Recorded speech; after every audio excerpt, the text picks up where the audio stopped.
हे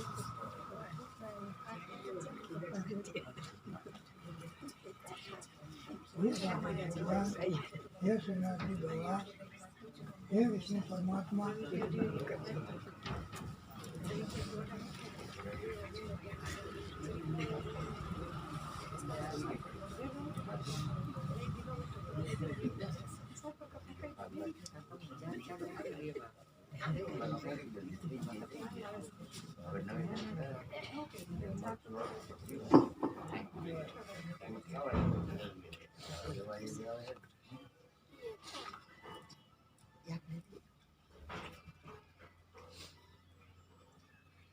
बोलिए भागवत भगवान की।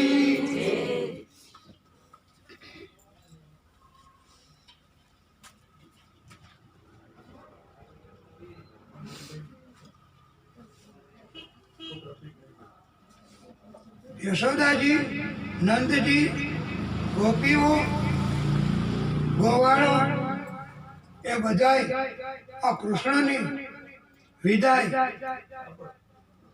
सहन नहीं करता અને કરી શકતા પણ નથી। બધા તો પોતાના કાર્યમાં હવે કોઈનું ચિત્ત ચોટતું નથી। હવે બધા જે કંઈ કામ કરે છે એમાં કોઈ કામ સરળતાથી થઈ શકતા જ નથી અને હંમેશા અંદર ને અંદર ભગવાન જ અને ભગવાનનો જ વિરહ, ભગવાનની જ વિદાય એમને આ દુઃખી કરતા અને દુઃખી થાય છે। પ્રભુએ તો આ એક માત્ર લીલા કરી છે અને આપણે અગાઉ કથામાં કહ્યું છે કે નંદ અને યશોદા એમને તપ આગલા જન્મમાં કર્યું હતું, એના કારણથી એમને એવું વરદાન આપ્યું હતું કે હું પ્રાગટ્ય કરીશ, જન્મ લઈશ ત્યારે મારા બાળ સ્વરૂપ ને તમારી પાસે હું રહીશ અને જ્યારે બાલ્યાવસ્થા પૂરી થશે પછી હું મથુરા જતો રહીશ, એટલે પછી હું તમારી પાસે નહીં રહું। આમ કૃષ્ણ ભગવાન એમણે 11 વર્ષ અને 52 દિવસ સુધી કે જેને બાલ્યકાળ કહેવાય છે અને એ વ્રજ અને ગોકુળની લીલા ભગવાન કૃષ્ણએ બધાને કરી છે અને હવે પછી પ્રભુ એ પોતાની લીલા મથુરામાં જઈ અને કરવાના છે અને એ કથા આપણે મથુરાની કથા, ભગવાનની લીલા એની કથા એ આપણે શ્રવણ કરવાની છે। અક્રૂરજીએ તો રથ ત્યાં યમુનાજીનું તટ, યમુનાજીના કિનારે રથને રોક્યો છે અને પોતે યમુનાજીમાં ડૂબકી લગાવવા તૈયાર થયા છે। ત્યારે અક્રૂરજી દેખાવે એમ લાગે કે યમુનાજીમાં તેઓ સ્નાન કરે છે, પણ એમની ગોઠવણ એવી રીતની રચના હતી આ કૃષ્ણ ભગવાનની આ સલામતી એના માટેની ગુપ્ત ટુકડીઓ હોય એને સંકેત કરવાની અક્રૂરજીની ઈચ્છા હતી અને એટલે અક્રૂરજીએ ડૂબકી મારે અને પછી બહાર આવે એટલે બધા સમજી જાય કે કૃષ્ણ હજી સુધી સલામત છે। આવો એને સંકેત કરવાનો હતો એની ગુપ્ત ટુકડીને, એટલે એમને ડૂબકી યમુનાજીમાં મારી છે। પણ આ કૃષ્ણ અને બલરામજી એ રથમાં બેઠા છે। અક્રૂરજીએ ડૂબકી મારી અંદર જળમાં, યમુનાજીના જળમાં દિવ્ય સ્વરૂપ પ્રભુનું એમને દર્શન કરાવ્યા છે અક્રૂરજીને। કે પ્રભુ ઊંચા આસન ઉપર બેઠા છે, બધા દેવો બધા પ્રભુની નીચે આરતી ઉતારે છે, સ્તુતિ વંદના કરે છે. આવી રીતના દર્શન અક્રૂરજીને કરાવ્યા છે, કારણ કે અક્રૂરજીની ભક્તિ કૃષ્ણ તરફની પરિપક્વ થઈ ગઈ. વ્રજમાં આવ્યા ત્યારથી જ એમને કૃષ્ણની ભક્તિ જાગૃત થઈ છે અને કૃષ્ણ કૃષ્ણ કૃષ્ણ જ રાત આખી પણ કૃષ્ણને લઈ જવા, કૃષ્ણને તૈયાર કરવા અને કૃષ્ણને પહોંચાડવા, કૃષ્ણનું રક્ષણ કરવું, કૃષ્ણના માટે સલામતીની આવી સગવડતા કરી છે, આ વ્યવસ્થા કરી છે. એમ સતત કૃષ્ણમય અક્રૂરજી બન્યા. એટલે પછી હવે કૃષ્ણએ એમના ઉપર કૃપા કરી છે અને દિવ્યતા પોતાની એના દર્શન કરાવ્યા છે. પછી તો અક્રૂરજીને એમ થયું કે મને આવી મારી સતત આ કૃષ્ણના સ્મરણના કારણથી કદાચ આવું દેખાડવું હશે, તો તરત જ બહાર આવ્યા યમુનાજીમાંથી. બહાર આવીને જોયું તો કૃષ્ણ તો સામે હતા જ રથમાં. ત્યારે અક્રૂરજીને થયું કે મને કંઈક ભ્રમ એવો કંઈક થયો છે અને કૃષ્ણ તો અહીંયા જ છે. આ મને જે દિવ્યતા એના દર્શન એ તો મારો અંદરનો જ વેમ, એમ માનીને ખાતરી કરવા માટે અક્રૂરજી પાછા યમુનાજીમાં બીજી વખત ગયા અને ડૂબકી મારી અને તળીએ ગયા છે. ત્યારે ફરી વખત પણ ભગવાને એને ખાતરી કરાવવા માટે દર્શન આપ્યા છે અને દિવ્ય લીલા એની ઝાંખી કરાવી છે પ્રભુએ. આ ઉપરથી એવો બોધ આપવામાં આવ્યો છે કે ભગવાન પરમાત્મા એ હંમેશા ભક્તને એ કે એટલી વાર દર્શન આપે છે. ભક્તને એમ થાય કે પ્રભુ આપની ન હોય, હજી મારે ભક્તિ ઘટે છે, તો પણ પ્રભુ એને વારે વારે અને મારે ખાતરી કરવી છે કે આપની કૃપા મારી ઉપર કેટલી છે.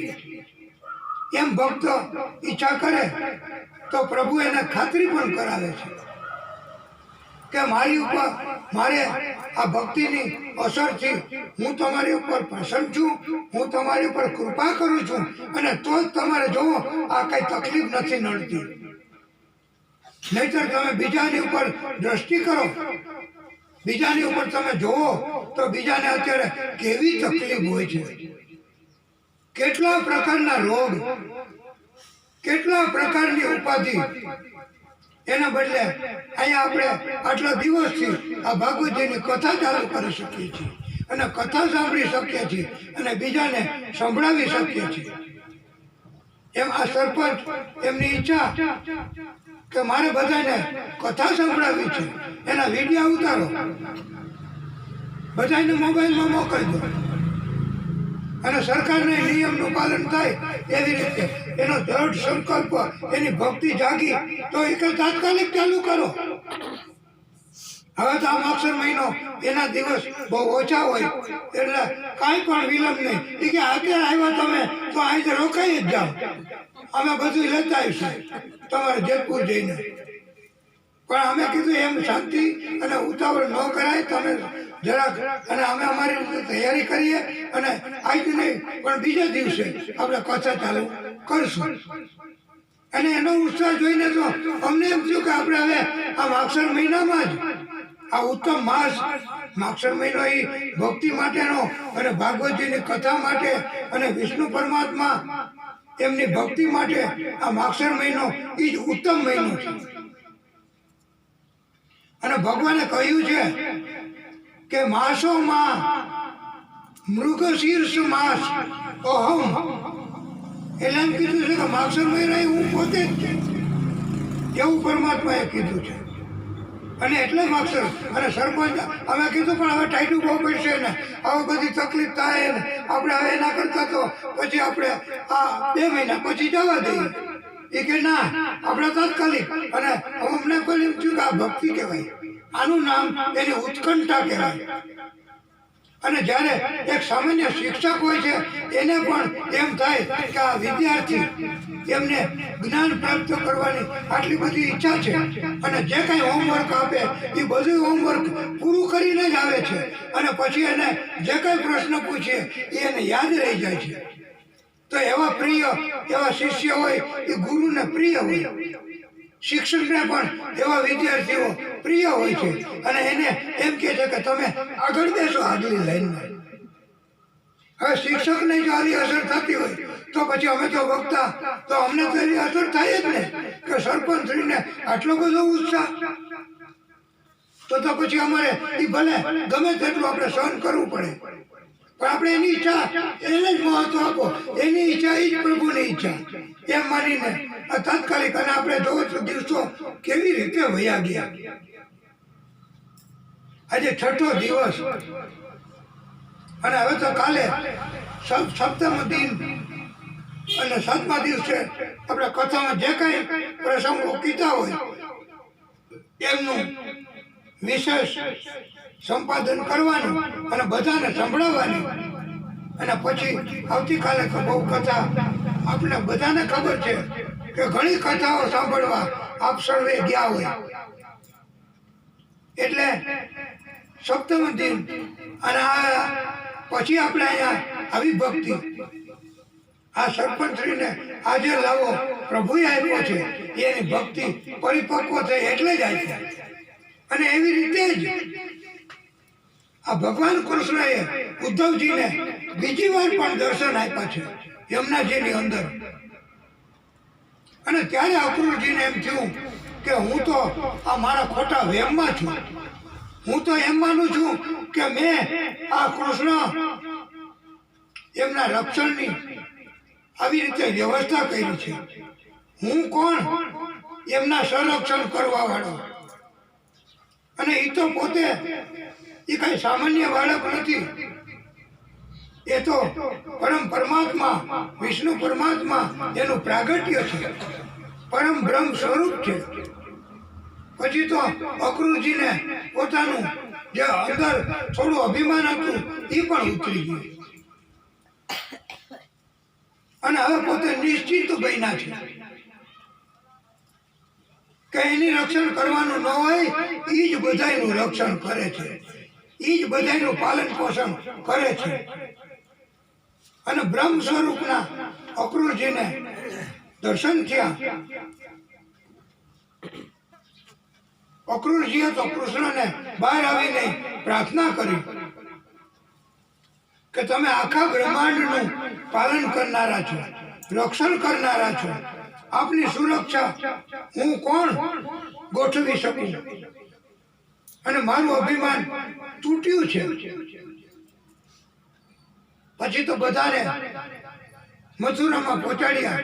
મથુરામાં આ કંસુ મહારાજ એમણે પણ ઉત્તમ એવા ઉતારાની વ્યવસ્થા કરી છે.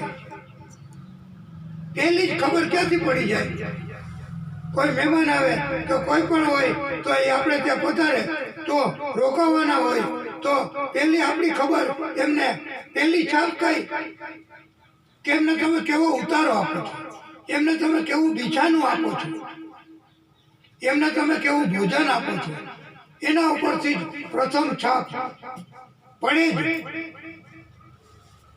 એમ આ કંસુ મહારાજે કાંઈ ખામી રાખી નથી ઉતારામાં, અને બધા એમને તે ગામની બહાર ઉતારામાં ગોઠવાઈ ગયા. કૃષ્ણ અને બલરામજી તો કહે છે કે અમારે આ નગર એમને જોવા માટે જવું છે મથુરામાં. તો ત્યારે એમને કહે છે કે તમે બાળકો નગરમાં જાઓ, પણ તમે કોઈ સાથે તકરાર ન કરશો, તમે કોઈ સાથે ઝઘડો નહીં કરતા. આ આપણું વ્રજ કે આપણી ગોકુળની ભૂમિ નથી, અહીં તો તકરાર થઈ જશે તો ઘણું ભોગવવું પડશે. આપણી સંસ્કાર આપણી છાપ તમે ધ્યાન રાખજો. અને ત્યારે તો કૃષ્ણ બલરામજીએ કહ્યું કે આપ કોઈ ચિંતિત નહીં રહેશો. અને ભગવાન કૃષ્ણ એ મથુરામાં ફરવા માટે નીકળ્યા છે. અને એમાં પણ સૌથી પહેલા વહેલા એમણે જોયું તો બાળકોએ કીધું કે લાલા, અમારા વસ્ત્રો તો જોતું, આવા કપડાં કેવી રીતે આપણે ધનુષ્ય યજ્ઞમાં જવું? તો ત્યાં જ એક સામેથી પોટલું બાંધી કપડાનું અને એક ભક્ત, એક વ્યક્તિ ત્યાંથી નીકળ્યા છે. અને ત્યારે એમને બાળકોએ રોક્યા અને બાળકોએ કહ્યું છે, સખાઓએ, કે તમારી પાસે આ શું છે? એ કે મારી પાસે આ બધા કપડાં છે.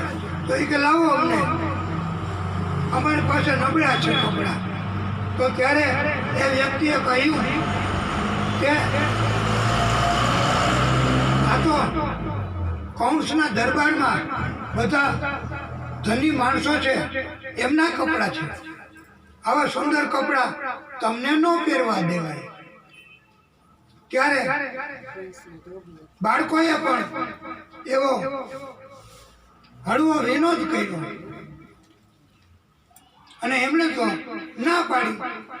પછી તો કૃષ્ણ એમણે પણ એમની સાથે હળવો એવો વિનોદ કર્યો, મીઠી તકરાર કરી.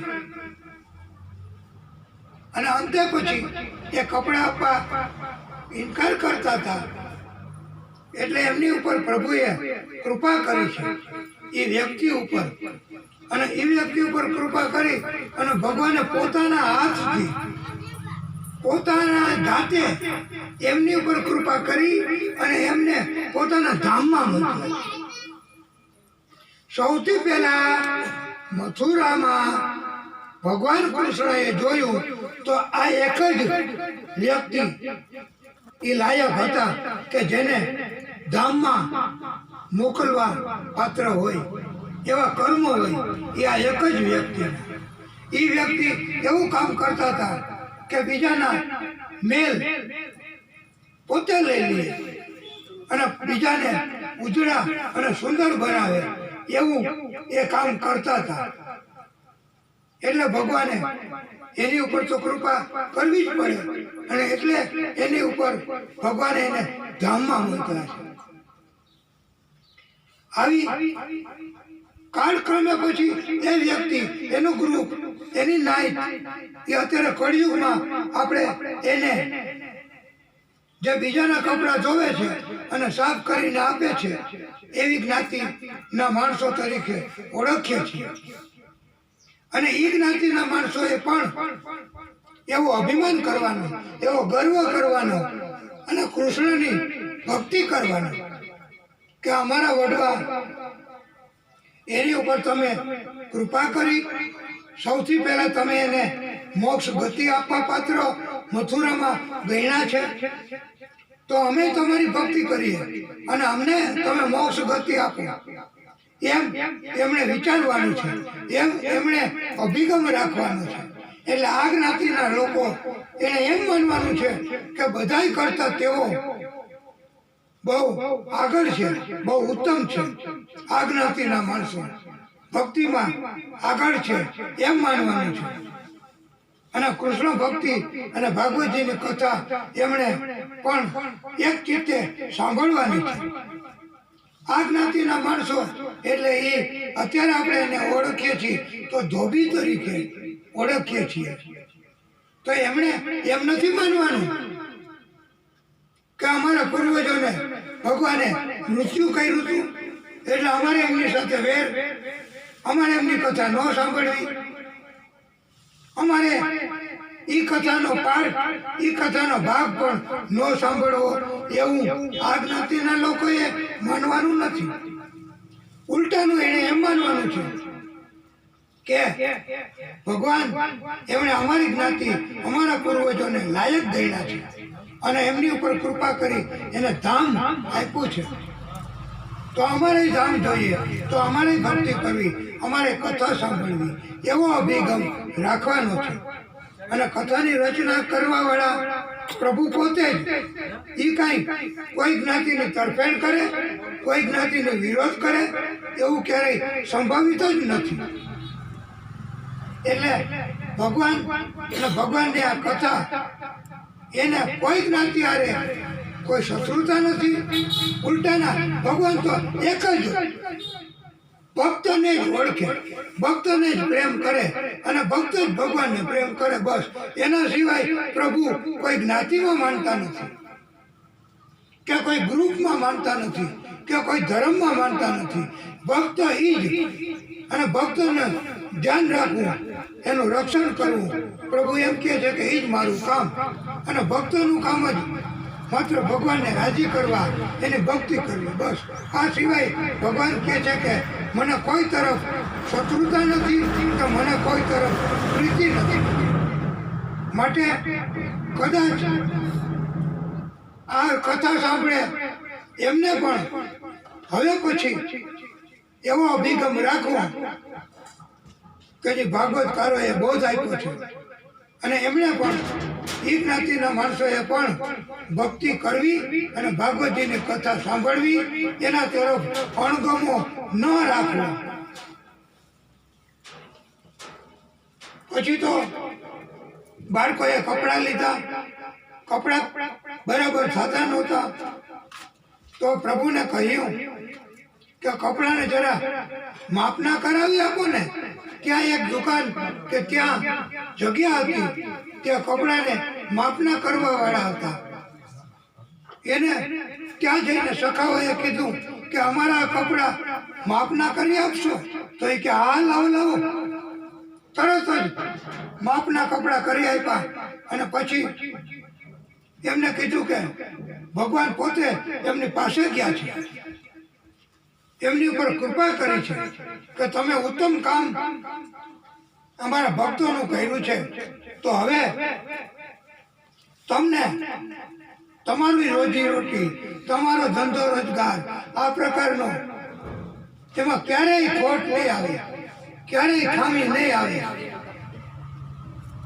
આ વ્યક્તિ કપડા માપના કરી દીધા, અને ભગવાને એવું એમને વરદાન આપ્યું કે તમે ભક્તિ કરી શકશો. અને ત્યાર પછી એ અત્યારે કળિયુગમાં આપણે એને જ્ઞાતિ, ગ્રુપ, એના પ્રકાર એ પડતા આ સમાજની વ્યવસ્થામાં આપણે એને દરજી તરીકે ઓળખીએ છીએ. અને અત્યારે પ્રમાણ તો દરજી જ્ઞાતિના માણસોએ એમ ન માનવું કે ભગવાન અમારી એક ઉપર જ કરુણા કરી છે, કૃપા કરી છે, અમારો એકનો જ ધંધો હાલ છે, બીજાનો નહીં હાલે. પણ એમણે પ્રભુનું કામ કર્યું છે એટલે પ્રભુએ એમને આશીર્વાદ આપ્યા છે. અને એના ગ્રુપ દરજીના સંતાનો, પેઢીઓ, એમને પણ એવો અનુભવ કરવાનો કે ભગવાનની ભક્તિ અમારે કરવી, ભગવાનના કામ અમારે કરવા જ, ભગવાનના ભક્ત એના કામ અમારે કરવા જ. કોઈ ભક્ત આવીને એમ કહે કે મને આ દાનમાં આ એક જોડી કાપડની આપી છે, તો તમે એને સીવી આપજો ને, મારી પાસે પૈસા અત્યારે નથી, થશે ત્યારે આપી દઈશ. તો ત્યારે આ જ્ઞાતિના લોકોએ એમની ઉપર કૃપા કરવી અને એમને કપડાં એવી રીતે સીવી આપ્યા, જેથી કરીને ભગવાન રાજી થાય અને એમની ઉપર કૃપા કરે અને એમનો ધંધો રોજગાર અનેક ગણું એને પ્રાપ્ત થાય. અને અત્યારે આપણે બધા અનુભવ એવો કરીએ જ છીએ કળિયુગમાં કે જેટલી કાપડની કિંમત હોય એના કરતા ડબલ કિંમત તો આ કપડા બનાવવા વાળાને આપવી પડે છે. તો એ પ્રભુની કૃપાનું પ્રમાણ નહીં તો શું? એટલે આ કથા જે કોઈ દરજી લોકો પણ સાંભળે તો એમણે એમના ભક્તો હોય એને ઓળખી જવા, એમના ભક્તો હોય એની ઉપર વિશ્વાસ રાખવો અને એમનું કામ કરી આપવું. એમ આ કથાના માધ્યમથી ભાગવતજી એમને પણ એવો ઉપદેશ આપે છે, એમને એવો બોધ આપે છે, તો એમનું જીવન પણ ધન્ય ધન્ય બની જશે. અને આવી રીતે પ્રભુએ કૃપા કરી અને પોતાની જે લીલા મથુરામાં જઈને કરી છે, અને મથુરામાં સદગતિ આપી ત્યાર પછી ભગવાન પોતાની લીલા કરતા કરતા એક સુદામા નામના માળી હતા એ આવતા દેખાયા અને સખાએ કીધું કે જો તો કરે એને કોઈ ફૂલના હાર ને એવું બધું કેવું છે તો આપણને આપશે તો શું આપણે યજ્ઞમાં કંઈક વિશેષ આપણને આપણું વળખાણ થાય બધાને તો ભગવાને કીધું તમે એની પાસે માગણી કરો સખાએ માગણી કરી બધાએ કે તમે અમને આ હાર આપશો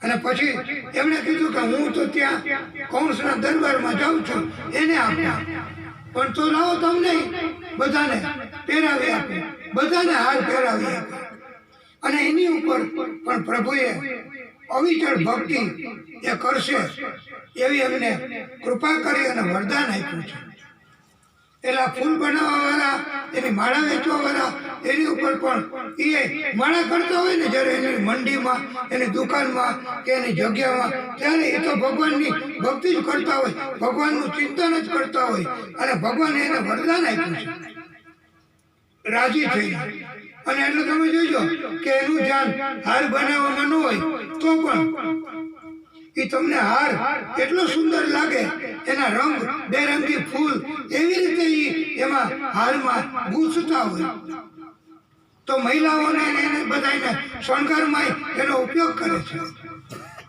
નહીતર ફૂલનો ઉપયોગ તો ભગવાનની પૂજામાં જ પણ ના એને પસંદ છે એના રંગ એના ફૂલ અને આવી ડિઝાઇન તો પસંદ હોય તો એમનો પણ ધંધો રોજગાર વધે અને મહિલાઓ પણ એની કદર કરે છે એ પ્રભુની કૃપા નહીં તો બીજું શું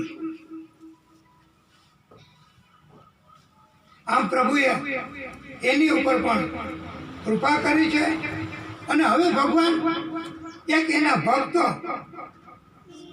તો ઘણા વર્ષોથી ભક્તિ કરે છે એની શોધમાં છે પણ ક્યાંય હજી દેખાતા નથી બધાને થયું કે હવે આપણે નગર જોવાઈ ગયો હોય તો હાલ જ આવી પણ ભગવાને કીધું ના હજી તો આપણે બાકી છે અને ત્યાં બજારમાંથી આવતા આવતા એમને દર્શન થયા કે સામેથી એક કુબડી મહિલા કુબડી સ્ત્રી કે જેને એવા પ્રકારનું શરીર હોય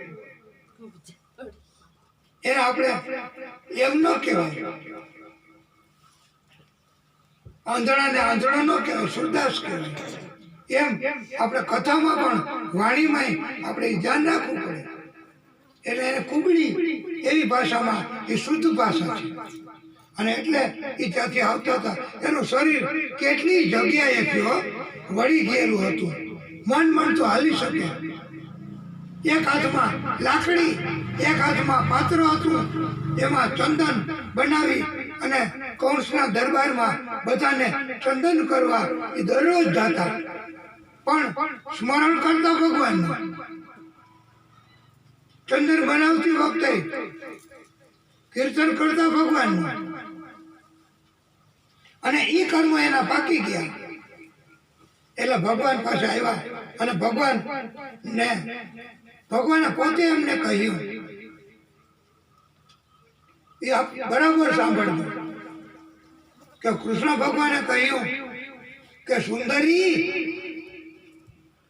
આપ અમને બધાને ચંદન કરી આપશો હવે આ હતી એની એમ છતાં ભગવાનની વાણીમાં કોઈ દિવસ એમ ભગવાનના ભક્ત એની વાણીમાં ક્યારેય એવી અવળી વાણી હોય જ નહીં અને પછી તો એ શું જવાબ આપે છે એમણે કહ્યું કે આપ જેવું બોલ્યા એવું કરી આપો તો કરી આપીશ હાવ ટૂંકમાં આટલી બધી વિદ્વતા આટલી બધી દિવ્ય વાત તો એમણે એવો જવાબ આપ્યો કે તમે બોલ્યા સુંદરી એવું કરી આપ્યું તો હું કરી આપીશ એટલે ચંદન બધાઈને આવી વાણી કોઈ સમજી જ ન શકે. અને પ્રભુએ તો પછી એમને ઊભી રાખી, એમના પગ ઉપર પોતાના પગને ગોઠવા, એક હાથથી એમને પકડી અને બીજા હાથથી એમની દાઢી હતી ત્યાં એમને આંચકો કે ઝટકો માર્યો અને ત્યાં જ એ સુંદર પ્રભુનો સ્પર્શ થયો. એટલે સુંદર એવી અપસરા કરતા વધે એવી સ્ત્રી બની ગઈ. બધા અંગો આકા હતા, એના બદલે પોતે સ્થિર ઊભી રહી શકે એવી બની ગઈ. માત્ર પ્રભુની જો સ્પર્શ થઈ જાય તો કેટલું બધું પુણ્ય, કેટલું બધું આપણને કલ્યાણ થાય છે. એ આ કથા ઉપરથી એવો બોધ આપ્યો છે. અને પ્રભુની કૃપા આપણા કર્મ જેમ જેમ એકઠા થતા જાય એમ એમ અને પૂર્ણ થઈ જાય પછી જ પ્રભુ આપણી ઉપર કૃપા કરે છે. એ પણ આપણે આના ઉપરથી બોધ લેવાનો છે. અને પછી એમણે કૃષ્ણની પાસે માગણી કરી છે કે તમે મને એક રાતનું સુખ આપો. તમે આટલી સુંદરતા તો આપી, હવે મારે તમારી પાસે જ એ સુખની માગણી. એટલે ત્યારે ભગવાન કૃષ્ણએ આ ભક્તને વત્સલ, ભક્તને માન આપવા અને ભક્તને આ પ્રસન્નતા અને રાજી કરવા ભગવાને એને ત્યાં ને ત્યાં કહ્યું છે, વચન આપ્યું છે કે હું મારું કાર્ય પૂર્ણ કરી અને તમને એક રાતનું સુખ આપવા મારી જાતે આવીશ. તમારે મને ઉઘરાણી નહીં કરવી પડે કે વારે વારે કેવું નહીં પડે. આવા પ્રભુ છે, આવા ભક્ત છે. અને ભાગવત કથા એવો બોધ આપે છે કે આપણે એટલી બધી આપણા કર્મો ઉપર શ્રદ્ધા રાખવી અને ભગવાનની ઈચ્છા હોય એમ જ થાય. આપણી ઈચ્છા મુજબ નથી થતું. અને એટલે જ આ ભાગવતજી એમ કહે છે કે તમે તમારી રીતે ક્યારેક એવો વ્યવહારમાં કળિયુગ છે તો વ્યવહારની અંદર ક્યારેક નાણાકીય વ્યવહારો પણ થઈ ગયા હોય અને કોઈને ધન અપાઈ ગયું હોય, એમને વચન આપ્યું હોય કે હું તમને થોડાક સમયમાં આપીશ, પણ અત્યારે તો આપણે એ સમય આવે પહેલા કેટલી વાર એને યાદી આપવા જાય છે કે ખબર છે ને તમને હવે ટાઈમ આવી ગયો છો, તમે સગવડતા કરી રાખજો, મોડું ન કરતા, મારે ધનની બહુ જરૂર છે. આવા કેટલું કહેતા હોય અને એમાં એને મોડું થાય ચૂકવવામાં તો આપણે એની પાસે કેટલી વાર કે હવે ક્યારે આપશો, જલ્દી કરો, અમારી પાસે જરૂર હોય, જરૂરમાં કામ લાગે એટલે તો તમારી ઉપર વિશ્વાસ રાખીને આવું આપ્યું છે. પણ ત્યારે ભાગવતજી કે કથા એમાં એવો બોધ આપ્યો છે કે એ તો લેણા દેવી, એ તો લેન દેન, એને આપવાની ઈચ્છા ઓછી થાય છે તો એમાં એને તમે ભૂલી જ જાઓ. એને તમે એમ કીધું છે કે એક પ્રકારનું દાન સમજી લ્યો તો પણ તમારી ઉપર એટલું દાન દેવા બદલનું પુણ્ય જમા થશે. પણ અત્યારે આપણે કઈ મારી મહેનતના પૈસા એ થોડા જવા દેવાય, એને થોડું દાન ગણવું તો હું બીજા દાન કરે છે એ મહેનતના પૈસા નહીં હોય, મહેનતનું ધન નહીં હોય. બધાયનું ધન એ મહેનતનું જ હોય છે. બધાયને ધન, સંપદા, મિલકત એ આપવાવાળા જ આ પરમાત્મા પોતે છે.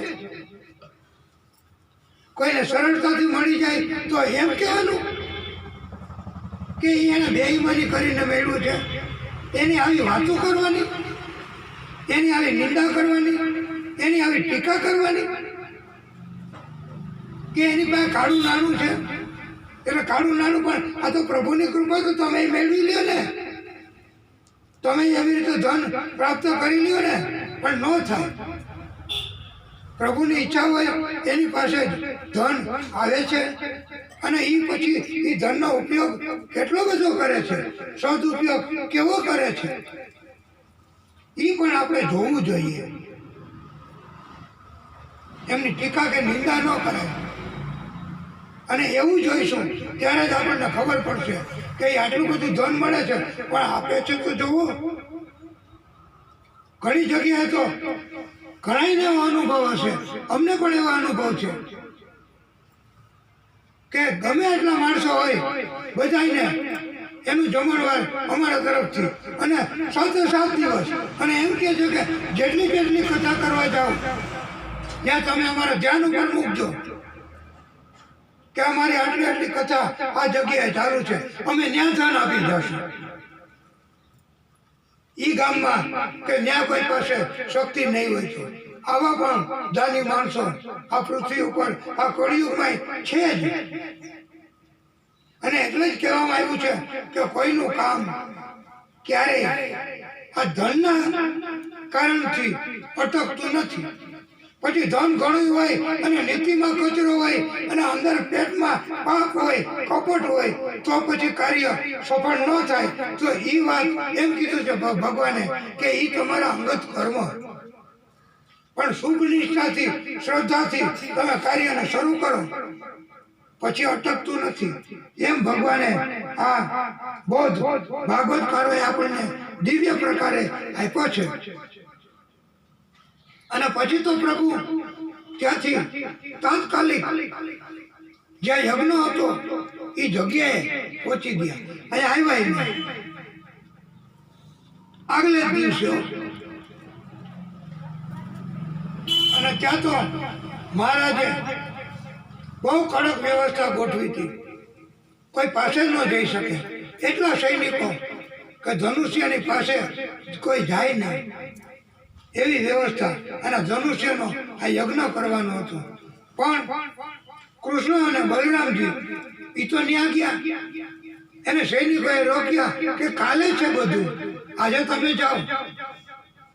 પણ આ તો કૃષ્ણ અને બલરામજી, અને બલરામજી તો કઈ કોઈથી અટકે. એમણે તો બધાને પ્રહાર કરવા માંડ્યા અને બધા સૈનિકોને. અને પછી તો બધા સમજી ગયા કે આને આપણે રોકવા એ આપણું કામ નથી.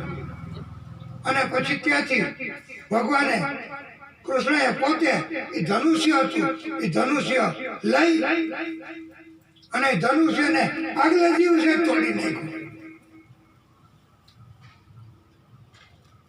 અને બધાને ખબર પડી ગઈ કે આ ધનુષ્યને ચોયડું. તો કોણે ચોયડું? કે આ મહેમાન આવ્યા હતા એમાંથી આ કૃષ્ણ અને બલરામજી. અને કૌંસને ખબર પડી ગઈ કે આ ધનુષ્ય તૂટ્યું. તો હવે તો એના હાથે જ મારું મૃત્યુ એ પાકું છે. કારણ કે ધનુષ્ય આપ્યું હતું એ પણ પરશુરામજીએ આપ્યું હતું. અને કૌંસની શક્તિ બળ જોઈને આપ્યું છે. અને કૌંસ એ આખો મહેન્દ્ર પર્વત હતો ને એને કલબલાવી નાખ્યો હતો. એટલું બધું બળ હતું કૌંસમાં. આ ઓછો નતો કઈ. અને આખો પર્વત હલ્યો જ્યાં પરશુરામ મહારાજ તપ કરતા હતા.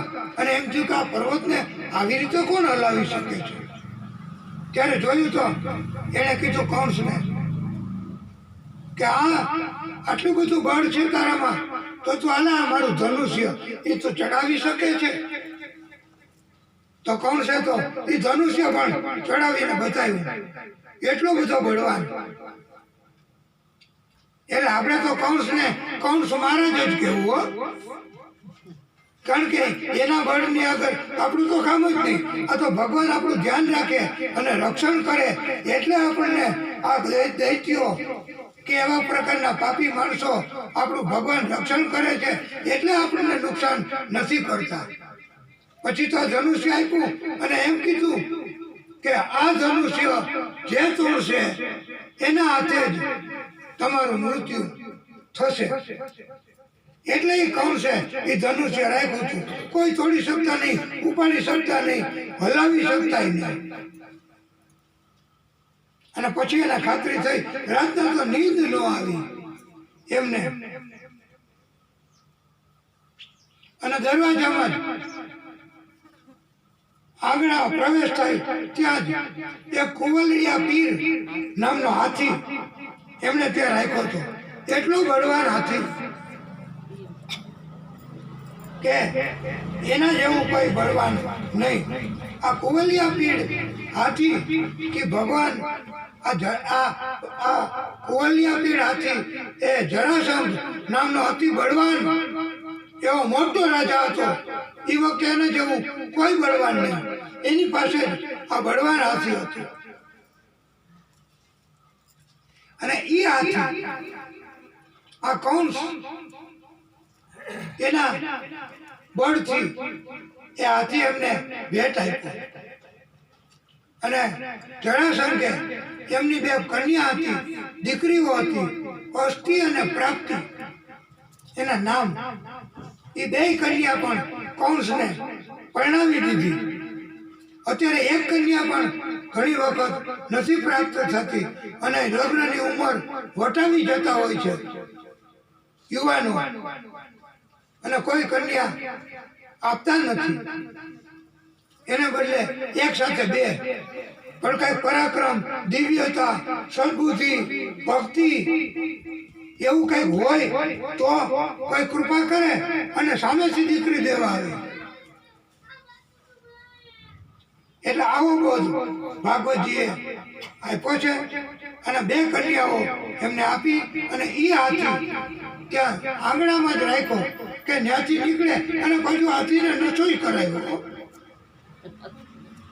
કે જેથી કરીને એ કઈ એવું જોવે નહીં અને તુરત જ મારી નાખે.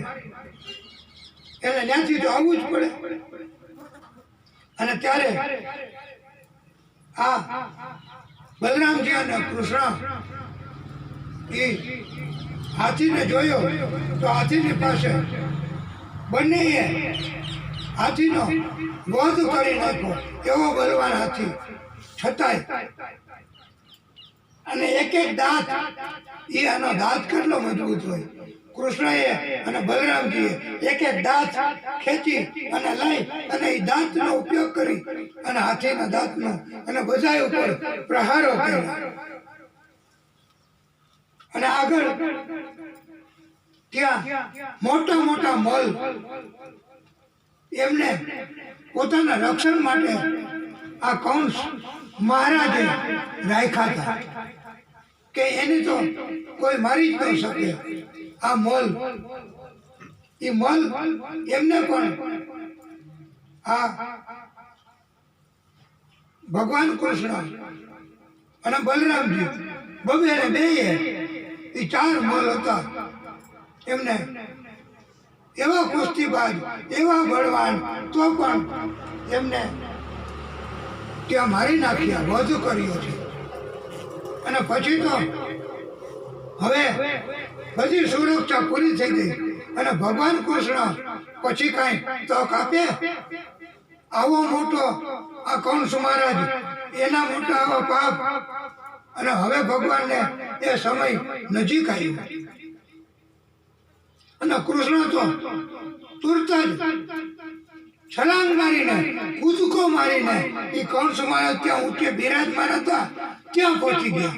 એમના વાળ પકડી ઢસડી અને અખાડામાં લઈ આવ્યા. હવે આ પાપી માણસો કે દૈત્ય માણસો ને ભગવાન થોડા કઈ હવે એમની વાળ લગાડે અને મુષ્ટિક પ્રહાર કર્યો. અને એક જ પ્રહારમાં એ કૌંસ મહારાજ, એ કૌંસ એનો ઓમ નમો નારાયણાય નમઃ થઈ ગયો. અને પૃથ્વી ઉપરનો બધો જ ભાર, બધું જ પાપ એનો નાશ થયો. અને ભગવાને ફરી ધર્મનું સ્થાપન કર્યું. અને બલરામજીએ એના બધા ટેકેદારો રાજા હતા એ બધાને પણ વધ કરી નાખ્યું. અને કૌંસે પણ ગમે તે રીતે શત્રુતાથી ભગવાનની ભક્તિ તો કરી હતી, અને એટલે ભગવાને એને ઉત્તમ ગતિ આપી છે. ભગવાને એમ કહ્યું છે કે તમે કોઈ પણ રીતે એની ભક્તિ કરો, પછી મિત્રતાથી કરો, પ્રેમથી કરો, શત્રુતાથી કરો, પણ ભગવાન છે એ ભક્તિ એની સાથે તમારો નાતો જોડાઈ જાય પછી ભગવાન તમને જીવન સફળ બનાવે અને અંતે પણ તમારું જીવન અને મૃત્યુ પૂરું થાય અને મૃત્યુ પણ સરળ બને અને વૈકુંઠ ધામ પ્રભુ આપે છે. આમ આ કથા ઉપરથી આવો બોધ આપવામાં આવ્યો છે. અને કંસ મહારાજને આવી રીતે મૃત્યુ કર્યું, એમને દિવ્ય ધામ પ્રભુએ આપ્યું છે. એ મથુરાનું રાજ્ય હવે ભગવાન કૃષ્ણએ એની માતા દેવકી, એના પિતા ઉગ્રસેન મહારાજ એટલે માના પિતા એટલે નાના કહેવાય, એને એ રાજ્ય મથુરાનું એવડું મોટું હતું, એને રાજા બનાવી દીધા. ઉગ્રસેન મહારાજે કીધું કે હું આ રાજ્ય ન સંભાળી શકું, આટલો મોટો વિસ્તાર, આ પ્રજા, એ મારું કામ નથી, મારે રાજ્ય જોતું નથી. પણ ભગવાને કીધું કે તમારે હું સતત તમારી મદદમાં જ છું, સતત તમે મને જ્યારે પોકાર કરશો ત્યારે હું આવી જઈશ, તમને કાંઈ તકલીફ નહીં પડવા દે, અને તમે લાયક છો. તમારે આવડું મોટું સામ્રાજ્ય હું તમને આપું છું અને તમારે એ ભોગવવાનું જ છે. એના ઉપરથી એવો બોધ આપ્યો છે કે આપણે જો પ્રભુને લાયક બનશું, આપણે એની ભક્તિ કરશું, આપણે સત્સંગ કરશું, તો પ્રભુ આપણને લાયક બનશે, તો આપણને બધું જ આપશે. એના માટે આપણે લાયક બનવું પડે, અને લાયક બનવું આપણે ના પડશું કે એ મારું કામ નહીં. અહીંયા આવીને સરપંચશ્રીને એમ કે હું તમને પ્લેન અહીંયા મૂકતો જાઉં છું, આ તમને ભેટ, તો એ કે પણ હા હું પ્લેન કેવી રીતે ચલાવું, મને તો આવડે નહીં, મારી પાસે તો મોટર હલાવવા વાળા માણસ છે, તો એ પણ જ્યારે એમ કે તમને પ્લેન ચલાવવા વાળા આપીએ છીએ, ત્યારે ભગવાન લાયક ગણે ને ત્યારે આટલું આવી રીતે આપે કે તમને. અને પ્લેન ક્યાં રાખવું, એ કે હવે તમારે ખેતીની જરૂર નહીં, બધે ત્યાં એરોડ્રોમ બનાવી દો, અહીંથી પ્લેન ઉપડે, અહીંયા પાછું પ્લેન લેન્ડિંગ કરે. એટલે લાયક ગણે ને ભગવાન તો ઘણું આપે. અને તમને કઈ એવું હોય ને કે હું આને ન સંભાળી શકું, આ કોઈ પ્લેનને નુકસાન કરશે, એ કે એનું ધ્યાન રાખવા વાળે આપે છે. એમ ઉગ્રસેન મહારાજને ભગવાન કૃષ્ણએ ખાતરી આપી કે હું તમારી સાથે જ રહીશ અને તમને બધું માર્ગદર્શન અને રાજ્ય ચલાવવામાં કાંઈ તકલીફ નહીં પડે. એમ ત્યારે ભગવાન કૃષ્ણની કૃપા સમજી અને એમણે આ મથુરાનું રાજ્ય ઉગ્રસેન મહારાજે સ્વીકાર્યું. દેવકી વાસુદેવજી એ કૃષ્ણના માતા પિતા, એ તો જન્મથી જ ઓળખતા હતા કે આ તો દિવ્ય અવતાર છે. એમને પ્રભુએ જન્મતાની સાથે જ ચતુર્ભુજ રૂપે દર્શન દીધા હતા, અને એ કૃષ્ણને જોઈ અને એમને તો બહુ પ્રેમ ઉભરાઈ ગયો. વાસુદેવજી તો એમને પરમ બ્રહ્મ અને અવતાર તરીકે સ્વીકારતા હતા. અને કૃષ્ણએ કહ્યું કે તમને હવે આ કેદમાંથી મુક્ત કરવામાં આવે છે અને કંસનું એવું ગતિ આપી છે, તમે મુક્ત છો, તમે હવે ભક્તિ કરો. ત્યારે દેવકી માંથી ન રહેવાય અને માની અંદર એવી ભાવના જાગી અને એમ કહ્યું કે મારા 6 દીકરાને આ કંસે મારી નાખ્યા છે, તો એને ગમે ત્યાંથી ગમે તેમ કરી અને તમે લાવી દો. એને ખબર હતી કે તમે તો પરમ પરમાત્મા એનો અવતાર છો, તમારા સિવાય આ કોઈ કરી ન શકે. એટલે કૃષ્ણ એ તરત માતાની ઈચ્છા પૂરી કરવા પાતાળમાં સુતલ લોકમાં ગયા છે. અને ત્યાં બલિ રાજા એમની પાસે હતા આ 6 સંતાનો. એ ભગવાને એના દિવ્ય જ્ઞાનથી જાણી અને ત્યાંથી બલિરાજાએ કહ્યું કે પ્રભુ આપની શું સેવા, આ પાછા કા પધાર્યા? ત્યારે કે તમે અહીંયા દેવકીના 6 પુત્ર એટલે મારા મોટા ભાઈઓ એને આપી દીધું. અને પછી તો ભગવાનની આજ્ઞા એટલે 6 એમના કૃષ્ણના મોટા ભાઈ એટલી જ ઉંમરના અને એમને ત્યાં લાવી અને માતા દેવકીને ચરણોમાં આપ્યા છે.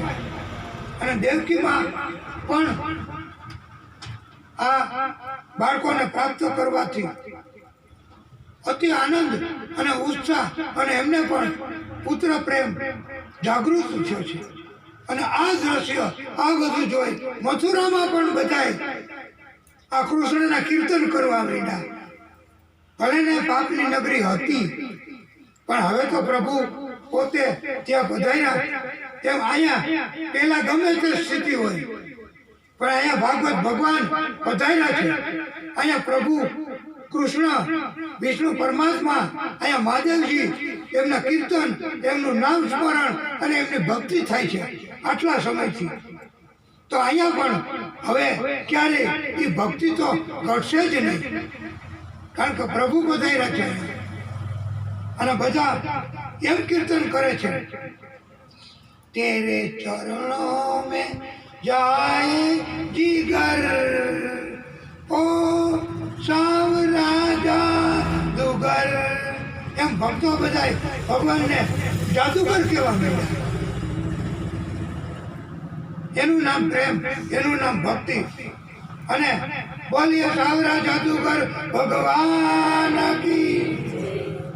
અને આવી રીતે પ્રભુએ મથુરા ઉપર કૃપા કરી બધાની ઉપર અને બધા ભક્તિ કરવા લાગ્યા. અને ભગવાન કૃષ્ણ અને બલરામજી એ ત્યાંથી પાછા વિદાય લીધી અને મથુરા છોડ્યું. અને શાંતિપની ઋષિ એના આશ્રમમાં ઉજ્જૈનમાં ત્યાં ગયા. અને ગુરુ શાંતિપની ઋષિ એમની પાસેથી વિદ્યા અભ્યાસ કર્યો. યોગીઓપવિત સંસ્કાર ગુરુના હસ્તે પ્રાપ્ત કર્યા આ કૃષ્ણ અને બલરામજી ત્યાં. અને ભગવાન કૃષ્ણ એ તો પ્રાગટ્ય હતું વિષ્ણુ પરમાત્માનું. એને તો બધી વિદ્યા અને વિદ્યા એ ઉત્પન્ન જ એમણે કરી છે. એમ કહેવાય છે કે આ પૃથ્વી ઉપર 64 પ્રકારની વિદ્યા છે. એક પ્રકારની નહીં, 64 પ્રકારની વિદ્યા આખી પૃથ્વી ઉપર થઈને ટોટલ છે. અને ભગવાન કૃષ્ણએ એક દિવસમાં 1, 2 દિવસમાં 2, આમ 64 દિવસમાં 64 પ્રકારની વિદ્યા અને એમાં પાછા નિપુણ બની ગયા. એકેય માણસ ન પકાય. આવા પ્રભુએ આ લીલા કરી છે. અને લીલા શું કામ કરી? ગુરુનું મહત્વ વધારવા. અને મને આ ગુરુએ શિક્ષણ આપ્યું છે, આ ગુરુએ વિદ્યા આપી છે. એમ ભગવાન કૃષ્ણ જો આવી રીતે કાર્ય કરતા હોય તો આપણે તો કળિયુગના મનુષ્ય તો આપણે શું ભૂલી જવાના કે આ માણસો કે જેણે આપણા ગામ ઉપર જેણે આપણા ગામમાં આવી અને આપણા ગામમાં આવી સુંદર મજાની જ્ઞાનની વાત કરી છે તો એને આપણે ભૂલી જવાના. એમ ભગવાન કૃષ્ણએ એમની કિંમત વધારી છે. એમ આપણે ભક્તની કિંમત વધારવી એ ભક્તની જ હાથની વાત છે. અને કિંમત ન વધારે એ તો પાપી કહેવાય. કિંમત ઘટાડે, કિંમત નાશ કરે એ તો પછી અભક્ત અધર્મી કહેવાય. એમ ભગવાન કૃષ્ણએ પોતાના ગુરુની કિંમત વધારી અને ગુરુજીને કહ્યું છે કે આપને શું જોઈએ, આપ મારી પાસે માંગો, કારણ કે આપે મને વિદ્યા શીખડાવી. ત્યારે એ ગુરુએ કહ્યું છે, શાંતિપની ઋષિ એનું તપ કે મેં અને ઈ મારે એમ કે હું મારે અભિમાન નથી કરવું. તમે તો તમારી મેળે તમારી કૃપા અને તમારી દ્રષ્ટિથી હું પોતે તમારા કારણથી જ છું અને મારે તમારી પાસે ભક્તિ સિવાય કઈ માગવું નથી.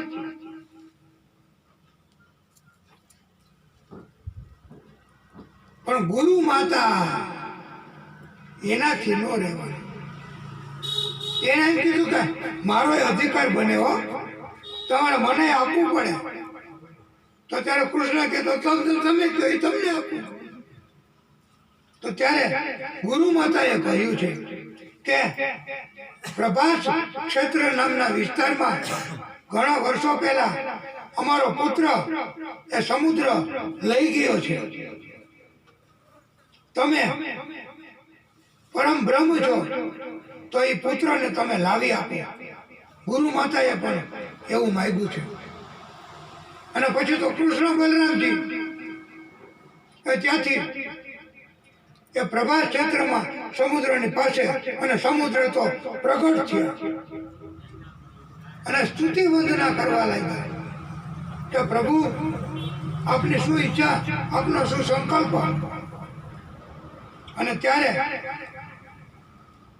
ભગવાન કૃષ્ણએ કહ્યું છે કે તમારી અંદર અમારા ગુરુ એનો પુત્ર આ ઘણા વર્ષથી તમે લઈ ગયા છો, એ મને સોંપી દો. ત્યારે સમુદ્રએ કહ્યું છે કે પ્રભુ એ મેં નથી કાર્ય કર્યું, પણ મારી અંદર એક શંખાસુર નામનો દૈત્ય છે અને એ જ આવા કાર્યો ઘણી વખત કરે છે. તો કદાચ એમનું આ કૃત્ય હશે. તો કૃષ્ણએ તો કઈ વાત સાંભળ્યા વગર તુરત સમુદ્રમાં ઝંપલાયું અને ઊંડે ઊંડે ઊંડે ઊંડે આ શંખાસુરને શોધવા. કારણ કે એની પાસે વિલંબ ન હોય, એ તો બહુ ગતિ. આ ભગવાન તો જ કહેવાય. આપણે કઈ આ કામ કરવાનું છે, હવે કે આજ તો ભૂલાઈ ગયું, હવે કાલ તો પાકું જ. ભગવાન એમ કીધું છે કે કોઈ પણ કાર્ય તમને સોંપવામાં આવે કે કહેવામાં આવે તો તાત્કાલિક અતિ ગતિથી ત્વરાથી તમે કરી આપશો તો જ તમારી કિંમત એમને થશે. નહીતર આપણે નથી કહેતા, ઘણા કહેવતમાં નથી કહેતા કે વિવાહના કામ માટે મગાવ્યું હોય એ વર્ષીના કામમાં ઉપયોગમાં આવે. આટલો બધો વિલંબ કરતા હોય તો આવો વિલંબ કરતા હોય એની ઉપર શું ભગવાન રાજી થાય? એ કઈ ભક્તિ કરી કહેવાય? ભગવાનને રાજી કરવા માટે તો આપણી ઉપર એને વિશ્વાસ હોય, આપણી ઉપર એને શ્રદ્ધા હોય તો જ એ આપણને કામ ચીંધે ને. નહીતર કોઈ દૈત્યના કામ ચીંધવા જાય, કોઈ પાપીના કામ ચીંધવા જાય કે મારા માટે તમે નાથ દ્વારાથી એક સુંદર મજાની શ્રીનાથજી બાવાની મૂર્તિ લેતા આવજો. એ કઈ દૈત્યોને ચિંતાય? એ ખબર હોય કે ભક્ત છે, દર્શન કરશે અને દર્શન કરશે તો પછી મારી એને સ્મૃતિ રહેશે અને એ લઈ આવશે.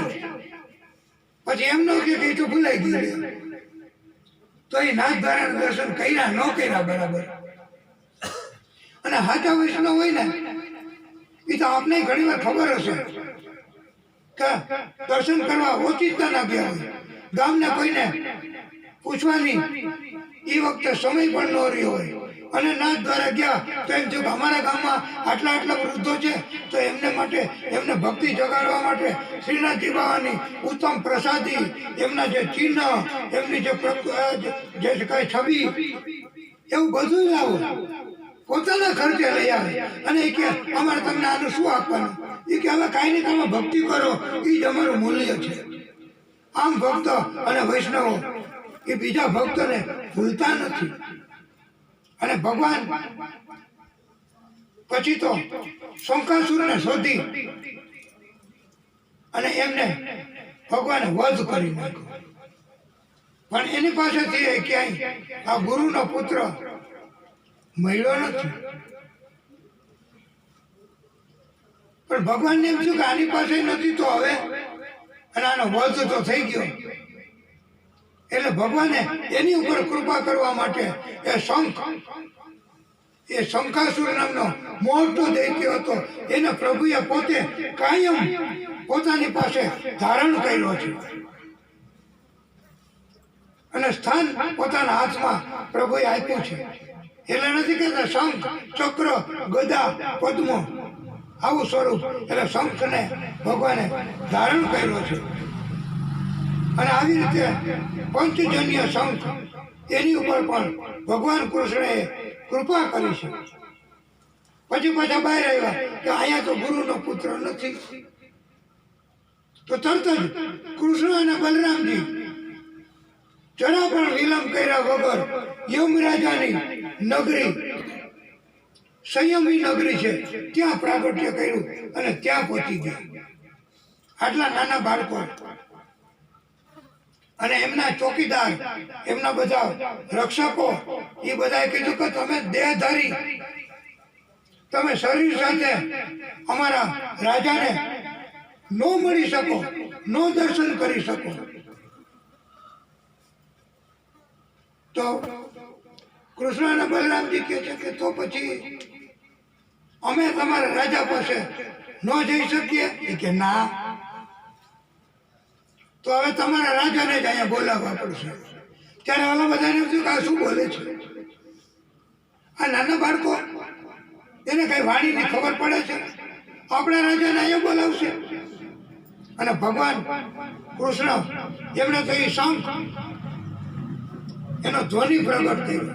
એવો ધ્વનિ પ્રગટ થયો કે એનાથી બધાને, જેમ થોડો મોટો અવાજ થઈ જાય તો આપણે ન સાંભળી શકીએ, આપણાથી સહન ન થાય, એમ એ શંખનો ધ્વનિ કોઈથી સહન ન થયો. યમરાજાને પણ એમ થયું કે આવો ધ્વનિ હજી શાંત નથી થતો, તો આ કોણ છે? શા માટે કરે છે? યમરાજા પોતે ત્યાં પ્રાગટ્ય કર્યું, પ્રગટ થયા. અને યમરાજા તો ઓળખી ગયા કે તમે પ્રભુ પોતે, આપને શું અહીંયા આવવાનું કારણ, અને આપને શું ઈચ્છા, આપનો શું સંકલ્પ. અને ત્યારે કૃષ્ણ ભગવાને કહ્યું છે કે અમારો ગુરુ, એનો પુત્ર તમારી પાસે છે, તો એના ગમે તે કર્મ હોય, એ કર્મના કારણે તમે એને તમારી પાસે રાખ્યો છે. પણ હવે તમને આદેશ કરું છું કે એના કર્મની સામે તમે જોશો નહીં અને અમને તાત્કાલિક સોંપી આપો. હા, તો પ્રભુનો આદેશ, પછી એને રોકી શકાય? તુરત જ એને સોંપી દીધી. જેમ આપણે ઘણાને કેદની સજા ન પડી હોય કે આજીવન કેદ, જીવે ત્યાં સુધી કેદમાં જ રહેવું. પણ એમાંય જો કોઈ સર્વોચ્ચ સત્તાધિકારી ત્યાં આવે અને એમ કે તમને કેદ છે કેટલા સમય, તો તરત આદેશ કરે છે કે હું તમને આદેશ કરું છું કે એની ગમે તે કર્મ હોય, ગમે તે સજા હોય, અત્યારે મુક્ત કરો. તો એ સર્વોચ્ચ સત્તાધીશ, તો એ તરત એની સજા માફ કરે છે અને મુક્ત કરે છે. આમ યમરાજાએ પણ પોતે એ ગુરુના પુત્ર એમને સોંપી આપ્યા. કૃષ્ણ બલરામજી પાછા સંદીપની ઋષિના આશ્રમમાં ઉજ્જૈનમાં આવ્યા. એમનો ગુરુનો પુત્ર એવડી જ ઉંમરનો અને જીવંત એમને સોંપી આપ્યા. આનું નામ પરમાત્મા. એ આ બધું કરી શકે. અને આવી ભગવાને જે લીલા કરી છે અને આવા ભક્તોના કલ્યાણ કર્યા છે, એમ આ ભાગવતજીની કથા એ દિવ્યતાપૂર્વક જો આપણે શ્રવણ કરીએ તો હવે શું આપણું કલ્યાણ પ્રભુ ન કરે? આવા મોટા દૈત્યો એની ઉપર કૃપા કરી છે. તો આપણી ઉપર પણ પ્રભુ કૃપા ન કરે? આપણી ઉપર પણ ભગવાન કરુણા કરે છે. અને પછી તો ગુરુને ત્યાં એ સોંપી બધાને ભક્તિ ભાવ જાગ્યો. અને કૃષ્ણ અને બલરામજી હવે પાછા ક્યાં જવાના? હવે પાછા આપણે મથુરામાં. અને સ્મરણ કર્યું તો મેઘ જેવી ગર્જના કરતા એવા અને વાયુ વેગે ગતિ કરે એવા રથ ત્યાં હાજર છે. અને ભગવાન કૃષ્ણ અને બલરામજી પાછા મથુરામાં પધાર્યા. મથુરામાં બધાને ખબર પડી કે કૃષ્ણ અને બલરામજી તો અહીંયા ઉગ્રસેન મહારાજને ગાદી સોંપી અને પાછા વયા ગયા હતા અને પાછા પધાર્યા છે. તો જેમ ખોવાયેલું ધન, અઢળક ધન એ આપણને પાછું મળે તો કેટલો આનંદ થાય. એટલું બધું ધન કોઈ લૂંટીને ચોરી કરીને વયા ગયા હોય, પછી આપણે એની ફરિયાદ કરીએ અને આપણને એ તપાસ કરી અને ધન આપણને કે તમારું છે તમે લઈ લો, આપણને એ ધન પાછું મળે તો કેટલો આનંદ થાય. એમ મથુરામાં બધા મથુરાવાસીઓને અને ભક્તોને આ કૃષ્ણ અને બલરામજીને જોયા તો એમને જાણે ખોવાયેલી બધી સંપત્તિઓ સંપદા પાછી પ્રાપ્ત ન થઈ હોય એટલો આનંદ થયો. બધા ઉત્સવો મનાવવા માંડ્યા. અને મથુરામાં પણ હવે જેમ વ્રજ અને ગોકુળમાં પણ ઉત્સવો મનાવતા હતા એમ મથુરાની અંદર પણ બધા, કારણ કે ત્યાં ભક્તિ અને બધા ઉત્સવો મનાવવા માંડ્યા, કીર્તનો કરવા માંડ્યા. અને આનંદથી બધા કહે છે, લેરમાં લીલા લેર મારા લાલા ના રાજમાં દૂધ ઘીની રેલમ છે. મારા લાલાના રાજમાં લેરમાં લીલા લેર મારા લાલાના રાજમાં. આમ બધા કીર્તનો કરી અને મથુરામાં હવે વસવાટ કરે છે અને બધા ભક્તિ કરે છે. આપણે એમને ભક્તિ કરવાની ઉત્તમ તક આપશું.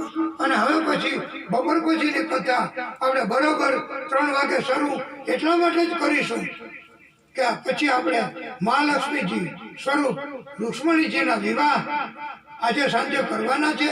એ યોગ્ય સમય જ થાય એટલા માટે આપણે આ કથા પણ અત્યારે થોડી આપણે લંબાવી અને લાંબી કથા એટલા માટે કીધી છે કે બપોરે હવે થોડી ઓછી કથા કહેવાની રહીએ. માટે 3 વાગે જ આ કથા શરૂ થઈ જશે અને બધાને પછી સાંજે પ્રભુ પોતાની આ દિવ્ય લીલા એના દર્શન અહીંયા પણ કરાવવાની તક મળશે. બોલીએ ભાગવત સ્વરૂપ ભગવાન કી, વિષ્ણુ પરમાત્મા શ્રી હરિ કી.